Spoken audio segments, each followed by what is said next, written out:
नमस्कार दोस्तों, कैसे हैं आप लोग। उम्मीद है सभी लोग ठीक ही होंगे। चलिए आज हम परसेंटेज का जो टॉपिक लेकर आए हैं वो आय व्यय पर आधारित होगा।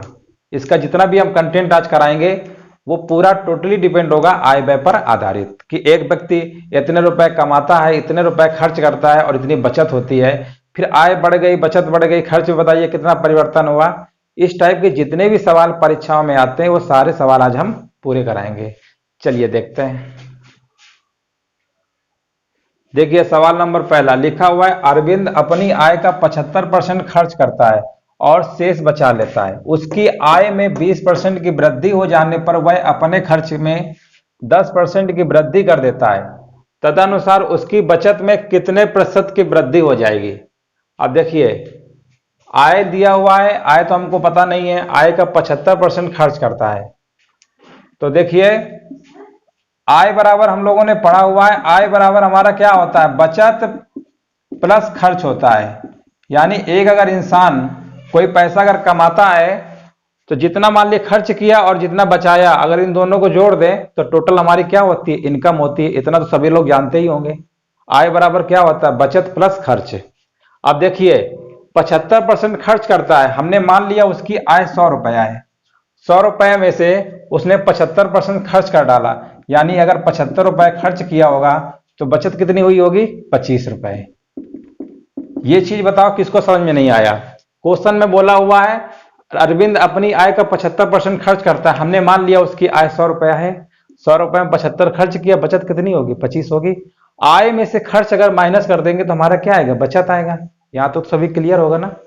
चलिए आगे देखते हैं क्या कह रहा है। उसकी आय में 20% की वृद्धि कर दी। चलिए भैया हम कर देते हैं। उसने कहा 20% की वृद्धि कर दो, हमने कर दिया, 120 आ गया। 100 में से 20% जोड़ोगे तो कितना आएगा, 120 आएगा ना। आगे लिखा हुआ है वह अपने खर्च में भी वृद्धि कर देता है। अब देखिए खर्च हमारा दिया हुआ है 75%, 75 आया था। अब इसमें से 10% की वृद्धि कर दोगे तो कितना आएगा, 10% का मतलब होता है 1/10, और 10 का भाग दोगे 75 में 7.5, 7.5 यानी 75 में से जोड़ोगे 7.5 तो कितना आएगा, 75, 7.5, 82, यहां पर कितना आएगा, 82। अब देखिए आय हमारी 120 आ गई, खर्च हमारा 82 है। अब ये बताइए किसको नहीं आएगा। एक आय में से अगर खर्च घटा दोगे तो बचत निकल के आएगा कि नहीं आएगा, बोलो। 120 में 82 घटा दोगे तो कितना आएगा, ये हमारा आ जाएगा 37.5। 120 में से अगर 82 माइनस कर देंगे तो कितना आएगा, 37.5। आगे क्या बोला गया है, लिखा हुआ है तदनुसार उसकी बचत में कितने प्रतिशत की वृद्धि हुई। अब देखिए बचत पहले 25 रुपया था, अब हमारा कितना हो रहा है, 37.5। 25 पहले था, अब कितना हो रहा है, 37.5। कितना बढ़ गया, 25 से देखो 37.5, इसको माइनस करोगे तो कितना आएगा, 12.5%, मतलब 12.5।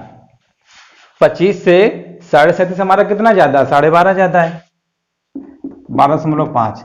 प्रतिशत वृद्धि निकालना है, कितने से निकालोगे, 25 से।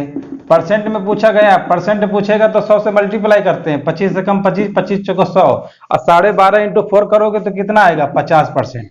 देखिए 50% कहीं दिया हुआ है, कौन सा ऑप्शन है हमारा, सी नंबर। तो इसका जो सही आंसर हमारा होगा ऑप्शन नंबर तीसरा। अब देखिए सवाल नंबर 2 लिखा हुआ है, गोपाल अपनी मासिक आय का 30% भोजन पर खर्च करता है, शेष का 40% परिवहन पर खर्च करता है, इसके बाद शेष का 50% बचाता है। यदि उसकी मासिक आय 18,400 रुपए हो तो वह प्रति माह कितने रुपए बचाता है। ये हमारे ऑप्शन दिए हुए हैं। अब देखिए इस सवाल को बहुत आसान तरीके से लगाते हैं। गोपाल अपनी मासिक आय का बोल रहा है 30% भोजन पर खर्च करता है, आय तो हमको पता नहीं है, तो सबसे पहले हम क्या करेंगे, उसकी आय मान लेते हैं। तो हमने मान लिया उसकी आय कितनी है, 100% है, 100% मान लिया उसकी आय, हमने मान लिया 100% है।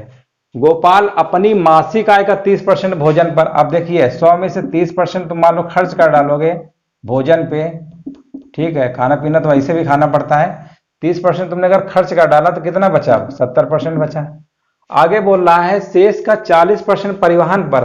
अब देखिए जो 70% हमारा बचा हुआ है ना, इसी से कह रहा शेष जो हमारे पास बचा है, इतना तो हमने खर्च कर डाला, अब हमारे पास बचा कितना, 70%। कह रहा शेष का 40% परिवहन पर। अब देखिए इसका 40% निकालोगे तो कितना आएगा, 40% निकालोगे तो 4 एकम 4 और ये कितना आएगा 2%, यानी तुम्हारा आएगा 28। 40% निकाल लोगे ना तो 28, 70 में से अगर 28 घटाओगे तो कितना आएगा 42%। अब हमारे पास कितना बचा 42%। आगे बोल रहा है इसके बाद शेष का 50% बचाता है, ये हमारा किस पे, ये परिवहन पे है, ठीक है। अब जो हमारे पास शेष बचा हुआ है इसका 50% बचाता है। अब देखिए 42 का 50% अगर खर्च कर डालोगे तो बचेगा हमारा 21%। अब ये तो बिल्कुल सिंपल ही है, 42 का आधा कितना होता है 21, आधा खर्च कर डाला आधा बचा 21%। आगे देखिए क्वेश्चन में क्या दिया हुआ है, यदि उसकी मासिक आय 18,400 रुपए है। अब देखिए मासिक आय दिया हुआ है, अब पूछा क्या गया है तो वह प्रति माह कितने रुपए बचाता है, ये हमारा बचत वाला आया था, ये किसका आया 21% बच रहा है। अब देखिए क्वेश्चन पे आय के बारे में बता रहा है कि उसकी मासिक आय 18,400 रुपए है। आय में देखिए हमारा परसेंट कितना है 100, यानी क्वेश्चन में दिया है 100% बराबर कितना दिया हुआ है 18,400। हमसे पूछा क्या गया है तो उसकी मासिक, तो बताइए कितने रुपए बचाता है, बचाने वाले देखिए परसेंट कितना दिया हुआ है 21%। 100% बराबर दिया है 18,400, हमको निकालना है 21%। बताओ इसको कौन नहीं निकाल पाएगा, इसे तो कोई भी निकाल सकता है, इतना सिंपल है। 100% बराबर इतना तो 21% बराबर। अब देखो 100 का भाग देंगे 21 का मल्टीप्लाई करेंगे, 18,400 लिखेंगे, नीचे क्या लिखेंगे 100, ऊपर 21 से मल्टीप्लाई कर दो। जीरो जीरो हमने काटा, ये भी काटा, 21 चौक कितना होता है 84, ठीक है। देखिए ऑप्शन में कहीं 4 आ रहा है, 21 चौको 84, ठीक है। इसको मल्टीप्लाई कर लो और 21 अट्ठे कितना होता है 8 एक कमर 8 दूनी 16, 168 और 8 जोड़ोगे 8 8 16 6 1 7, यानी ये तुम्हारा ऑप्शन कौन सा आएगा सेकंड। देखिए तो इसको जब सॉल्व कर लोगे तो कितना हमारा आंसर आएगा, गुणा भाग कर लीजिएगा 38 64, यानी जो इसका हमारा आंसर आएगा, हमने यही चेक कर लिया, सेकंड डिजिट हमारा 6 आया और यूनिट डिजिट 4 आया, यानी हमको पता चल गया 6 और 4 वाला आंसर सही होगा। तो इसका जो आंसर हमारा आएगा 3,864 रुपए। बहुत सिंपल सवाल था, समझ लो। पहले उसकी आय को 100% मान लिया, बोला 30% भोजन पे खर्च किया, 30% हमने खर्च कर डाला, बचा कितना हमारे पास 70%। क्योंकि क्वेश्चन में बोला शेष का, मतलब खर्च करने के बाद जो बचेगा उस पर 70% हमने निकाला, तो आया कितना 40% परिवहन पे खर्च कर डाला शेष में से। अब बचा हमारे पास 42%, 42 का फिर बोल रहा है 50% और खर्च कर डाला, अब उसके पास कितना बचा 21%। क्वेश्चन में दिया हुआ है मासिक आय 18,400, यानी 100% बराबर इतना, तो बचत पूछा गया 21% बराबर इतना। अगर इसी में और भी कुछ पूछ लेता परिवहन पे कितना खर्च हुआ या शेष में, तो इस तरीके से निकाल सकते हैं, ठीक है। इसमें बचत में पूछा गया, हमने बचत निकाल लिया। चलिए सवाल नंबर तीसरा देखते हैं। लिखा हुआ है नारायण अपने मासिक वेतन का 30% शिक्षा पर व्यय करता है, शेष का 50% वह भोजन तथा परिवहन पर व्यय करता है। इसके बाद शेष में से 1,000 रुपए मकान का किराया देता है। अंत में उसके पास 1,800 रुपए बचते हैं। नारायण का मासिक वेतन कितना होगा। अब देखिए सारी चीजें लिखा हुआ है, कितने रुपए कमा रहा है, कहाँ खर्च कर रहा है, कितना बचाया। अब इसी में सब यही चलने वाला है आय व्यय पे। और इसको बढ़िया समझ लीजिए, लैंग्वेज कभी तुम्हारा सवाल गलत नहीं होगा। हमेशा जब भी कहे इतने रुपए खर्च करता है, इतने बचत किया, 100 मानिए, सीधे करते चले जाइए, आंसर आ जाएगा हमारा। अब देखिए इसी में मासिक वेतन तो हमको पता नहीं है, कह रहा शिक्षा में 30% खर्च करता है, तो पहले सबसे पहले हम क्या करेंगे, इसका जो मासिक वेतन है 100% मान लेंगे। अब देखिए इसका मासिक वेतन हमने मान लिया, मासिक वेतन हमने कितना मान लिया 100%, ठीक है। 100% जब फ्रैक्शन में न दिया हुआ करे, पूर्णांक में दिया करे तो 100% ही माना करिए, और जितना कहे जैसे कहे करते चले जाइए, लास्ट में आंसर तो आएगा ही। अब देखिए मासिक वेतन 100% है, बोला 30% शिक्षा पर खर्च करता है, कर दो भैया माइनस का 30% शिक्षा पे। अब देखिए 100 का 30% खर्च करोगे तो कितना आएगा बताओ 70%, इतना सिंपल दिया हुआ है। आगे लिखा हुआ है शेष का 50%। अब शेष तो हमारे पास यही बचा है क्योंकि 30% तुमने खर्च कर डाला है, शेष कितना बचा 70%। आगे लिखा हुआ है 50% भोजन तथा परिवहन पर व्यय करता है। अच्छा, इसी का 50% जो है भोजन और परिवहन पे खर्च कर रहा है, मतलब भोजन और परिवहन में आधी जो पैसा है ना उसी में खर्च कर डाला। अब बचा हमारे पास कितना 70 का 50% खर्च कर डाला, आधा खर्च कर डाला, तो आधा कितना बचेगा? 35%। आगे कुछ दिया हुआ है, लिखा है शेष में से 1000 रुपये मकान किराया देता है, मतलब 1000 रुपये किराया है मकान का, तो इसमें क्या करेंगे? 1000 किराया दिया, यानी जेब से जाएगा पैसा, वो तो भी तो कम होगा, तो इसमें से हमने 1000 रुपये और कम कर दिया, मकान किराया दे दिया। आगे लिखा हुआ है उसके पास 1800 रुपये बचते हैं, यानी यही बचत दिया हुआ है, किराया देने के बाद लास्ट में उसके पास कितना बचा? 1800 रुपये। सिंपल से ऐसे लिख दो, मतलब 35% तो बचा ही था परसेंट में, 1000 किराया दिया, अब टोटल कितना बच रहा है? 1800, बराबर कर दिया। अब देखिए 1000 को इधर शिफ्ट कर दीजिए तो कितना आएगा? 35% बराबर 1000 1800 में जोड़ दोगे तो 2800 आएगा। ठीक है, 35% बराबर 2800। तो पूछा गया नारायण का मासिक वेतन बताइए। मासिक वेतन तो हमने 100% माना था, 35% की वैल्यू दिया है, 100% निकालना किसको नहीं आएगा ये बताओ? ये तो इतना आसान है कि क्लास छोटा बच्चा भी होगा वो भी निकाल लेगा। अब देखो 35% बराबर दिया है 2800, बताओ, इतने छोटे छोटी चीजें। अब 100% अगर निकालोगे तो देखिए इससे भाग देते हैं, क्योंकि 35% बराबर 2800, तो 1% कैसे निकालते हैं? इसका इसमें भाग देंगे, और 100% निकालेंगे तो 100 का मल्टीप्लाई कर देंगे, तो ये हमारा कितना आ गया? 2800 बटे 35 इंटू 100, काट पीट लो, 5 सत्ते 35, 5 दूनी 10, और कुछ कट रहा है? देखो 7 चौको 28, डबल जीरो, 400 गुणे 20 करोगे तो कितना आएगा? 6000। अब देखिए कहीं ऑप्शन में लिखा हुआ है 6000, ऑप्शन नंबर पहला इसका सही होगा। अब देखिए सवाल नंबर 4 लिखा हुआ है श्री गिरधर घरेलू चीजों पर अपनी मासिक आय का 50% खर्च करता है और शेष में से 50% परिवहन पर, 25% मनोरंजन पर, 10% खेल कूद पर खर्च करता है। बहुत कुछ खर्च कर रहा है, ये परिवहन में भी खर्च कर रहा है, मनोरंजन में भी खर्च कर रहा है, खेल कूद पर भी। आगे देखिए क्या है, आगे लिखा हुआ है तथा 900 रुपए की बचत करता है। चलो ठीक है, लास्ट में 900 रुपए की बचत तो किया। आगे लिखा हुआ है श्री गिरधर की मासिक आय क्या होगी। अब देखिए इन सवालों में लैंग्वेज तो बहुत बड़ा लिखते हैं, लेकिन लगते बहुत सिंपल तरीके से, बहुत छोटे सवाल लगते हैं। वही कहानी जो पहले अभी चली आ रही थी, आय कितनी मान लोगे? 100%। हमने मान लिया उसकी जो आय है 100% है। आगे लिखा हुआ है अपनी मासिक आय का 50% खर्च कर डाला। अब बताओ जितना कमाया उसने उसका आधा खर्च कर डाला, 100 का 50% खर्च हो गया तो कितना बचा? 50%। आगे लिखा हुआ है और शेष में से 50% परिवहन पर, ये परिवहन पे खर्च कर रहे हैं। 25% कहाँ खर्च कर रहे हैं? 25% मनोरंजन पर, सब ज्यादा खर्च कर रहे हैं परिवहन पे। और इसके बाद लिखा हुआ है 10% खेल कूद में भी खर्च कर रहे हैं। तो टोटल कितना खर्च किया? और आगे क्या लिखा हुआ है? पर खर्च करता है और 900 रुपए की बचत। अब देखिए यहां बचत वाला दिया है ना क्वेश्चन पे, तो हमको बचत वाला ही परसेंट चाहिए, क्योंकि बचत वाला परसेंट से हम कंपेयर कर लेंगे, तुलना कर लेंगे।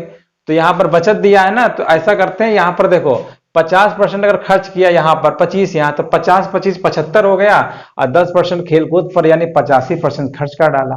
अब हमारे पास 100% था, 85% खर्च कर डाला, कितना बचा? 15%, यानी इसका 15% निकाल लो तो बचत हमारा निकाल आएगा। अब इसका 15% निकालोगे, 50 का तो कितना आएगा? 50 का 15% निकाल लो, 50 लिखो और 15% तो कितना आएगा? 2, यानी 7.5। कितना आएगा? 7.5, यानी 7.5%।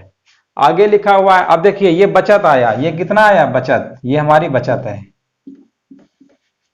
ठीक है, ये बचत आया, ये हमारा बचत कितना आया? 7.5%। क्वेश्चन में कितना दिया हुआ है? क्वेश्चन में दिया हुआ है 900 रुपए की बचत करता है, यानी 7.5% इज इक्वल टू कितना लिखेंगे? 900। 900। तो पूछा गया है उसकी मासिक आय कितनी होगी। क्या पूछा गया? गिरधर की मासिक आय।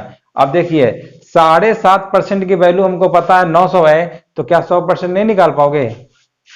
7.5% इज इक्वल टू दिया हुआ है 900, तो 100% इज इक्वल टू कितना होगा? 7.5 से भाग देंगे और 100 से मल्टीप्लाई करेंगे। अब देखिए यहां दशमलव हटाया, ऊपर जीरो बढ़ाया, 25 त्रिका 75, 25 चौका 100, जीरो आया, और इसको मल्टीप्लाई कर लेंगे अभी और कट रहा है, 3 एकम 3, 3 त्रिका 9, यानी कितना आया 300 गुणे 40 करोगे तो हमारा कितना आएगा 12,000, 12,000 रुपए। यानी उसकी जो मासिक आय हमारी होगी मतलब गिरधर की कितनी आएगी 12,000। देखिए ऑप्शन कहीं लिखा हुआ है, ऑप्शन नंबर तीसरा ये वाला सही होगा।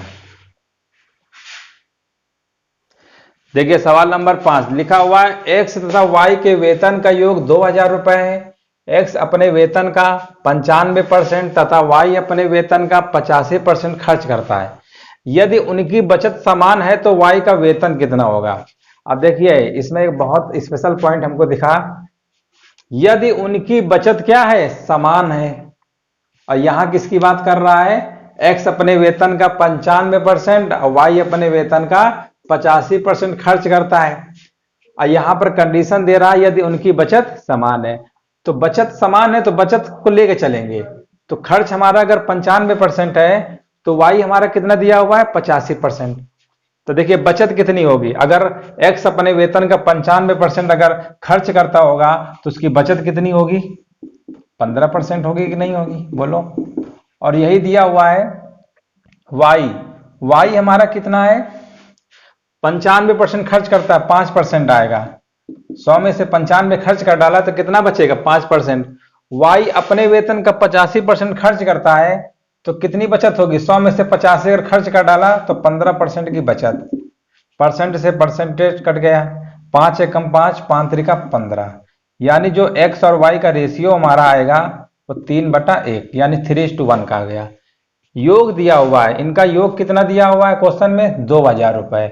यानी 3 और 1 4 3 और 1 जोड़ोगे तो कितना आएगा 4, 4 बराबर दिया है 2,000, 4 बराबर 2,000। तो पूछा गया वाई के वेतन कितना होगा, यानी 1, वाई का कितना है 1 है ना, तो 1 बराबर निकालना है तो 4 से भाग दे दो तो कितना आएगा 500 रुपए।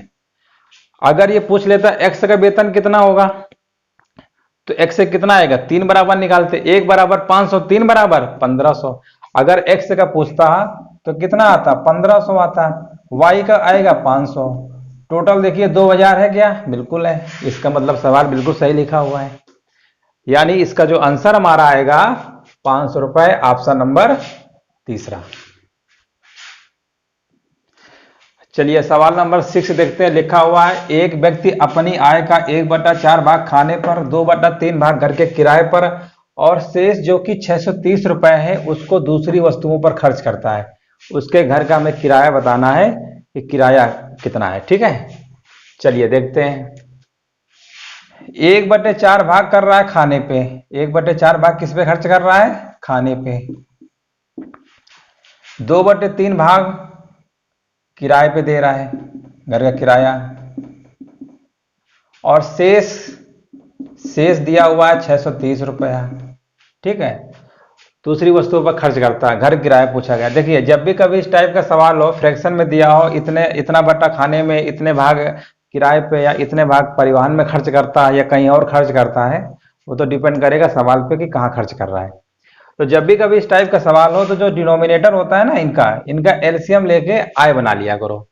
4 और 3 इसका एलसीएम बोलो कितना आएगा, 4 3 का एलसीएम आएगा 12। यानी अब हम ये मान लेंगे उसकी जो उसकी आय होगी 12 होगी। एलसीएम क्यों लेते हैं, क्योंकि देखिए एलसीएम इसलिए लेते हैं 12 है ना, तो 12 हमारा 4 से भी कटेगा 3 से भी कटेगा, तो हमारे लिए थोड़ा सा कैलकुलेशन क्या होता है, सुविधा आसान हो जाता है। अपनी सुविधा अनुसार एलसीएम को मान लेते हैं। ऐसा नहीं है तुम 100 मान लो, 200 मान लो, 500 मान लो, तब भी करोगे आंसर आएगा, थोड़ा टाइम ज्यादा लगेगा, बस इतना है केवल।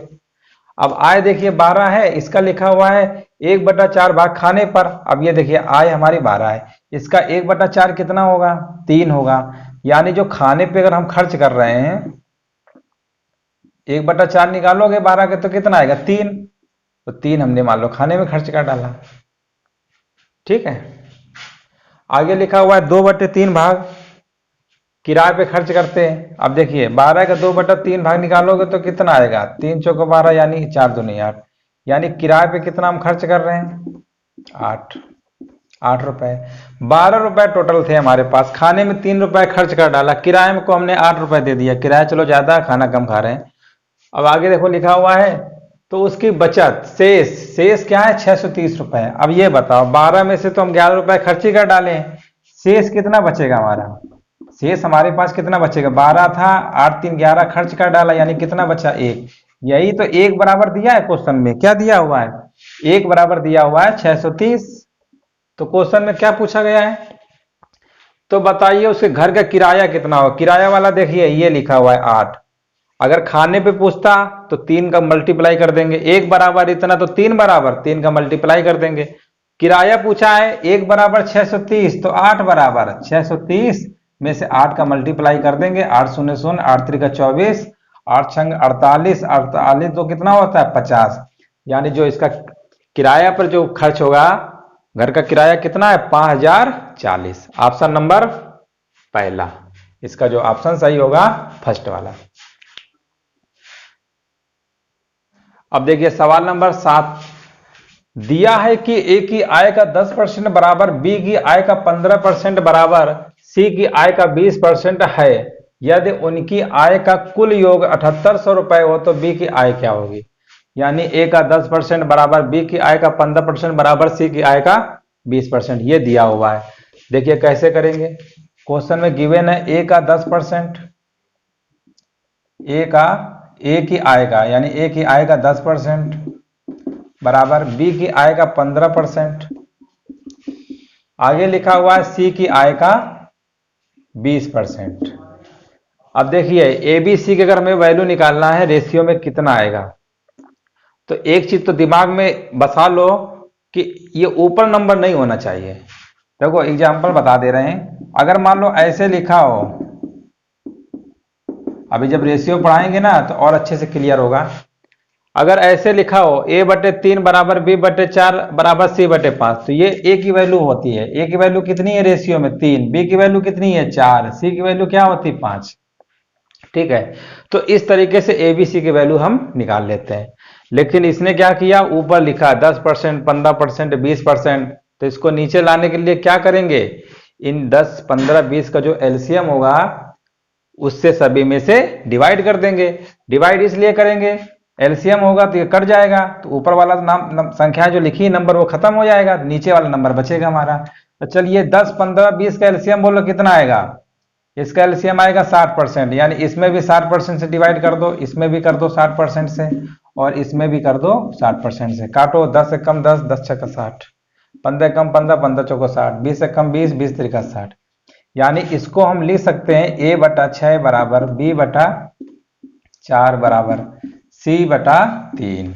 अब देखिए a की वैल्यू कितनी आ गई रेशियो में 6, b की 4, c की 3। लिखा हुआ है यदि उनकी आय कुल योग, उनकी आय का कुल योग 7800 रुपए दिया हुआ है। कितना दिया हुआ है 7800, रेशियो में कितना है 6 4 10 3 13, यानी 13 बराबर दिया हुआ है 13, यानी 13 बराबर दिया हुआ है 7800।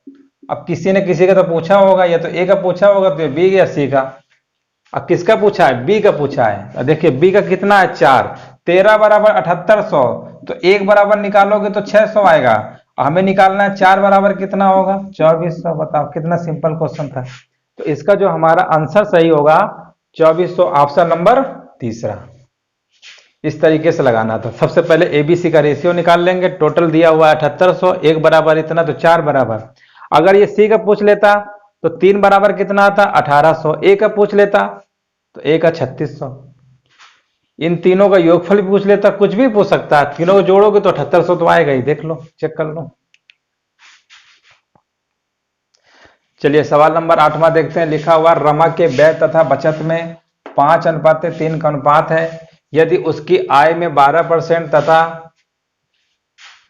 व्यय में 15% की वृद्धि हो जाती है तो उसकी बचत में कितने प्रतिशत की वृद्धि होगी। चलिए बचत में पूछा गया है। अब देखिए रमय, ये तो हमको पता ही है कि जो हमारा आय होता है वो क्या होता है, खर्च अब प्लस बचत होता है। ठीक, अब देखिए 5:3 दे रहा है आय और ये बचत में, तो देखिए अनुपात है तो इसको ऐसा करते हैं, ये 5:3 दिया हुआ है, इसमें डबल जीरो बढ़ा लेंगे। जो 5:3 दिया हुआ है इसको हम ये मान लेंगे 500 है और ये 300 है, मतलब 2 जीरो यानी 100 का मल्टीप्लाई कर देंगे। वो इसलिए कर रहे हैं क्योंकि देखिए 5 का अगर निकालोगे तो फिर फ्रैक्शन में चला जाएगा, इसलिए उसमें हम थोड़ा सा नंबर बढ़ा देते हैं। अब ये मान लो व्यय तथा बचत, यानी व्यय हमारा कितना है, व्यय मतलब होता है खर्च, व्यय का मतलब होता है खर्च, लिख दे रहे हैं जो लिखा हुआ है क्वेश्चन पे। तो व्यय दिया हुआ है 500, मान लो 500 तुमने खर्च कर डाला। बचत कितनी होगी तुम्हारी, 300 रही होगी, है ना। आय कितनी हमारी आएगी, 800। अब आगे देखो क्या लिखा हुआ है, यहां तो समझ में आ गया ना। देखो व्यय, व्यय मतलब होता है खर्च, और बचत का रेशियो दिया था 5:3। हमने क्या किया, क्योंकि देखिए 5 का अगर 12% अगर निकालते तो थोड़ा सा मतलब छोटी संख्या हो जाएगी ना, तो फिर फ्रैक्शन में चला जाएगा। तो अपनी सुविधा के अनुसार हमने दो दो जीरो बढ़ा लिया। व्यय और बचत हमने निकाल लिया, व्यय रेशियो में दिया था, दो जीरो बढ़ा लिया, 500 हो गया, 300 हो गया। अब इसके अकॉर्डिंग हमारी आय कितनी हो गई, 800 हो गया। यहाँ तो क्लियर हो गया।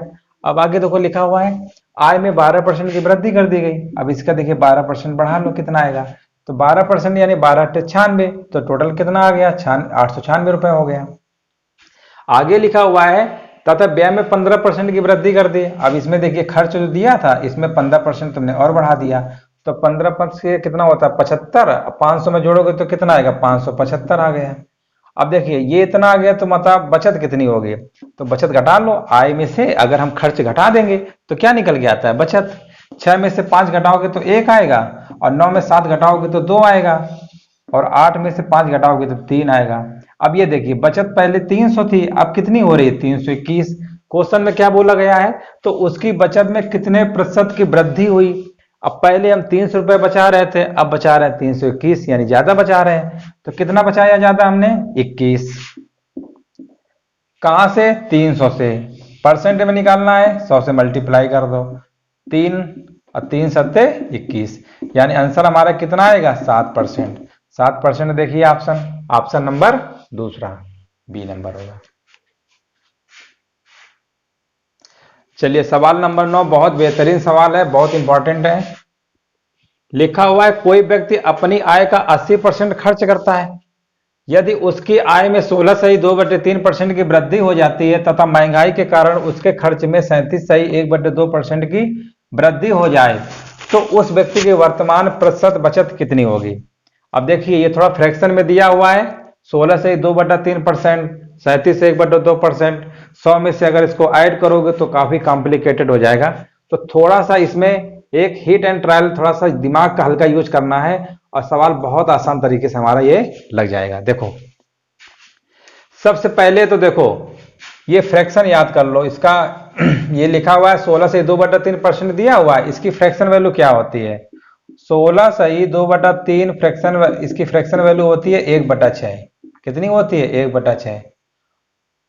ये हमारी क्या है, आय। आय में लिखा हुआ है ना वृद्धि हो जाती है, ठीक है। आगे लिखा हुआ है खर्च।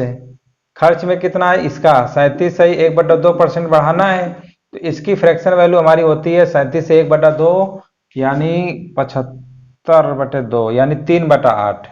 इसकी जो फ्रैक्शन वैल्यू आएगी 3/8। चलो यहां तक हमने कर लिया। अब देखिए ये आय में वृद्धि हो रही है, ये आय वाला केस है ना, 1/6, ये किसका है, आय का है, ये हमारा आय का है।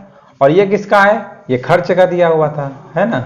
तो देखो अब थोड़ा सा हम आय में देखिए डिनोमिनेटर में क्या लिखा हुआ है, 6 लिखा हुआ है। तो देखिए आय को हम 100 नहीं मानेंगे, क्योंकि 100 मानोगे तो थोड़ा सा मतलब कैलकुलेशन ज्यादा होगी, आंसर तो आ जाएगा, लेकिन अब हमको समय भी बचाना है, जल्दी से करना है। तो इसकी आय हम मान लेते हैं,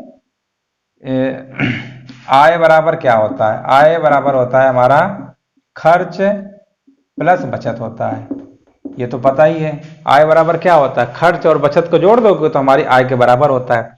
अब इसकी आय देखिए 6 दिया हुआ है ना, तो डिनोमिनेटर से थोड़ा सा लेंगे, तो 6 के आगे 2 जीरो बढ़ा लो, यानी इसकी हमने आय मान लिया कितनी है, 600 है। क्योंकि देखिए जब इसका 6 से अगर 600 हमारा क्या है कि 6 से डिवाइड हो जाएगा, ठीक है ना, इसीलिए हमने ऐसा लिया, जो डिनोमिनेटर था इसमें 2 जीरो बढ़ा दिया। अगर इसकी हमने आय मान लिया 600 है, हमने अपनी तरफ से सोच लिया। अब लिखा हुआ है आय का 80% खर्च कर डाला। अब ये बताओ 600 का तुमने 80% खर्च कर डाला, 80% तुमने खर्च कर डाला, तो कितना खर्च हुआ, 480, यानी तुमने 480 खर्च कर डाला। 480 तुमने अगर खर्च किया तो बचत कितनी होगी, 120 रुपए। इसको घटा देंगे, 0 10 में 8 गया 2, यहां बचेगा 5 में 4, यानी बचत कितनी हो गई उसकी 120 रुपए। अब आगे देखिए लिखा हुआ है उसके आय में 16 से 2/3% की वृद्धि हो गई, यानी 16 से 2/3 का मतलब होता है 1/6। अब 600 का 1/6 निकालोगे तो कितना आएगा 100। 100 इसी में और ऐड कर दो, कितना आ गया 700। आगे लिखा हुआ है खर्च में 37 से 1/2, 37 से 1/2 की फ्रैक्शन वैल्यू 3/8, यानी इसमें 380 की क्या हो गई खर्च में, क्या लिखा हुआ है, हाँ खर्च में लिखा हुआ है, तो खर्च का निकाल लो इसका 3/8, 480 का तो कितना आएगा, अक्षांग 48 60 180 आ जाएगा, कितना आ जाएगा 180। अब देखिए बचत निकालना है हमको, आय पता चल गया। अब देखिए इसके डिनोमिनेटर से हमने आय माना तो कितना हमारे लिए कैलकुलेशन छोटा हो गया, सब कटता चला गया, फ्रैक्शन में नहीं गया, नहीं वैसे अगर 100 मानते हैं ना तो काफी कॉम्प्लिकेटेड हो जाता ये। अब देखिए बचत निकालेंगे, 700 में घटाइए इसको, कितना आएगा 0 आएगा, 10 में से 8 घटाओगे तो 2 आएगा, और यहां बचेगा 6, 6 में से 1 घटाओगे तो कितना आएगा 5 आएगा। ठीक है 520 आ गया। अब ध्यान दो क्वेश्चन में क्या दिया हुआ है, आगे लिखा है तो व्यक्ति की बताइए कि वर्तमान प्रतिशत बचत कितनी होगी, व्यक्ति की वर्तमान प्रतिशत बचत कितनी होगी। थोड़ा देखिए कहीं मिस्टेक हो रहा है क्या, 480 रुपए आया था, 3/8 वृद्धि कर दी गई, यानी 180 से जोड़ोगे तो कितना आएगा, 180 जोड़ोगे तो 0 आएगा, 8 8 16 यानी 560 आएगा। तो गड़बड़ कर रहे थे, ध्यान नहीं देते हो।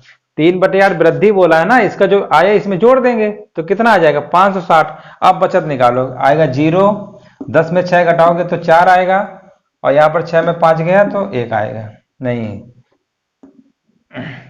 कितना आया था 180 आया था, 180 हमने जोड़ा तो 8 8 16 और 4 1 5 1 6, 660 आएगा, कितना आएगा 660। अब इसको घटाओ तो कितना आएगा 40 आएगा। अब सही है, ठीक है, थोड़ा कैलकुलेशन मिस्टेक हो गया था। आय हमारी कितनी थी 600 माना, 480 का खर्च में लिखा हुआ 3/8, यानी 37 से 1/2% की वृद्धि हो गई, यानी इसी का हमने 3/8 निकाल लिया। तो 3/8 जब निकालोगे तो 480 का 3/8 कितना होगा, 8 छंग 48, यानी 180 आया। 180 इसी में जोड़ दोगे तो कितना आएगा 660। अब हमको बचत निकालना है, 700 में 660 माइनस कर दोगे तो कितना आया 40। आगे पूछा गया है तो उस व्यक्ति की वर्तमान प्रतिशत बचत बताइए। वर्तमान यानी इस वाले केस में पूछ रहा है वर्तमान प्रतिशत बचत पूछ रहा है, ठीक है ना, प्रतिशत बचत। अब ये बताओ बचत कैसे निकालोगे, उसकी 40 रुपए की बचत है, ठीक है, अब कितने में है, हम 700 रुपए कमा रहे हैं और 40 रुपए की बचत किए तो परसेंट नहीं निकाल पाओगे, तो निकाल लो परसेंट। लिखोगे 40 और बटे 700, परसेंट निकालना है तो 100 से मल्टीप्लाई कर देंगे, 0 0 कट गया, 0 0 कट गया, कितना आया 40/7। इसको जब सॉल्व करोगे 7 पन्ना 35 5, यानी 5 सही 5/7%। 5 सही 5/7%। देखिए ऑप्शन नंबर कौन सा होगा, तीसरा वाला। एक बार फिर से समझ लो, 16 से 2/3 फ्रैक्शन की वैल्यू 1/6 आया, इसको हमने आय इसके हिसाब से हमने 600 मान लिया।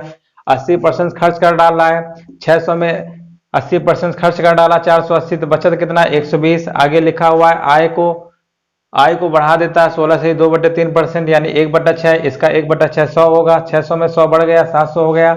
अब लिखा हुआ है खर्च में 37 से 1/2% की वृद्धि हो जाती है, इसका मतलब 3/8, 3/8 इसका निकालेंगे तो 180 आएगा, 480 में से 180 जोड़ देंगे 660 आएगा। अब बचत 700 में 660 माइनस कर दोगे 40। बचत में पूछ रहा है कि बताइए कितने प्रतिशत की बचत है, तो 40 है, कितने प्रतिशत की 700 में बचत निकालना है, परसेंट निकालना, 100 को मल्टीप्लाई कर दिया, 5 से 5/7% आ गया। अब देखिए लास्ट सवाल है क्वेश्चन नंबर 10, लिखा हुआ है एक आदमी ने अपनी पूंजी का 1/3 भाग 7% पर, 1/4 भाग 8% पर और शेष 10% पर निवेश किया।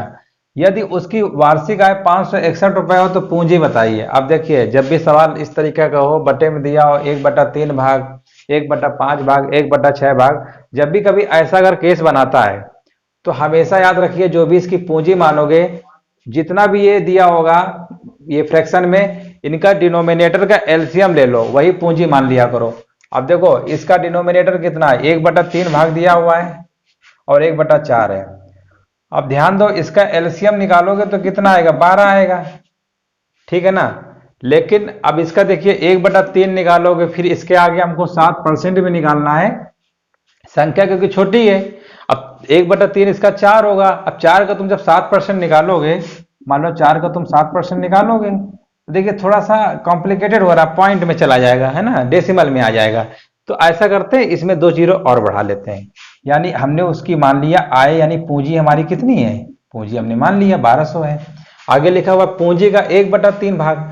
अभी देखिए पूंजी का 1/3 यानी 1200 का 1/3 कितना होता है, 400। 400 में लिखा है 7%, 7% क्या में खर्च कर रहा है 7%, ठीक है, 7%, ठीक है, निवेश किया तो 7% से कितना होगा, 400 इंटू 7 बटे कितना आएगा, 100% हटाओगे, यानी ये हमारा कितना आ गया, 28 रुपए निवेश किया। आगे लिखा हुआ है 7% पर 1/4 भाग 8% पर 1/4 कितना होगा इसका, 1/4 होगा हमारा 300। अब 300 में जो दिया हुआ है कितना परसेंट कह रहा है, 8%, यानी 8%। इसको जब सॉल्व करोगे तो लिखोगे 300 गुणे 8/100, 0 0 कट गया, कितना आ गया, 24 रुपए। आगे क्या लिखा हुआ है और शेष। अब ये बताओ, हमने 400 300 खर्च कर डाला, टोटल हमारी 1200 थी, 1200 में 700 खर्च कर डाला, शेष कितना बचेगा हमारा, शेष हमारा बचेगा 500, 500, ठीक है ना, शेष बचा 500। शेष को कह रहा है 10% पे, इसका 10% निकालोगे तो कितना आएगा, 500 इंटू 10/100, ये कितना आ गया, 50, ये कितना आ गया, 50। अब आगे कह रहा है यदि उसकी वार्षिक आय 561 है, इन सबको जोड़ लो, यही आय है जो पूंजी हमारी थी, जोड़ो कितना आएगा, 8 4 12 और 2 2 4, 4 5 4 9 10, यानी 102। 102 बराबर क्वेश्चन में कितना दे रहा है, 561। 102 बराबर क्वेश्चन में दिया है 561।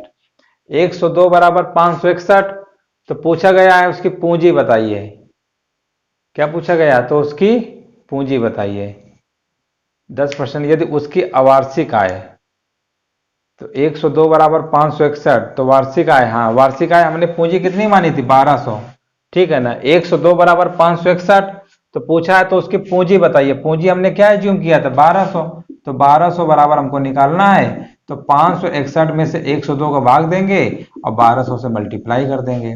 अब देखिए 2 से काट लो इसको, 2 पंचे 10 और 2 1 कम 2, 2 6 12, 600 आया। अब ये काटो, 51 51 फिर 51, तो कितना आएगा, इसको मल्टीप्लाई करोगे 6600 रुपए आ जाएगा, कितना आ जाएगा, 6600 रुपए।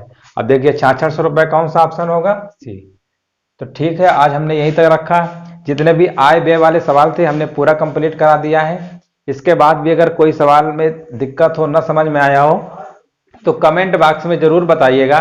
फीडबैक बच्चों अपना जरूर दीजिए, ताकि हमको पता चले कि कुछ समझ में आया कि नहीं आया, कैसा हम पढ़ा रहे हैं। तो ये सारी चीजें जरूर मेंशन करिए कमेंट बॉक्स में।